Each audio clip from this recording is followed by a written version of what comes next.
Colonel Charles, Colonel Charles, ampy zay, za tsy tia eny tsony, ny fandengany lahy, ny vandivandiny lahy, ny fitapitaky ny lahy ny malagasy, fa ianao no nametraka ny filohan'ny Rajoely teo amin'ny plasiny.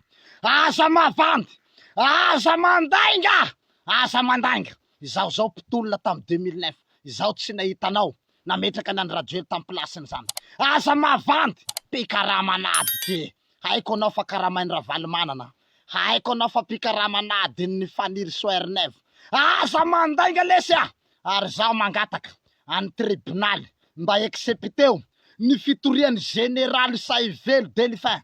Angatako exceptevonareo ny fitoriana mba hanaovana hazalambo farany zay aingana any Colonel Charles mba ho samborina satria araka ny lalàna zay miaramila mivadika dia mpivadika tanindrazana. Tokony atao poto elahy, tokony atao poto elahy, tokony tifirina elahy, elahy mpamadika tanindrazana, pikaramanady politika elahy, elahy tsy maintsy samborina atao poto mihitsy, tifirina elahy, mandainga, mpamitaka elahy.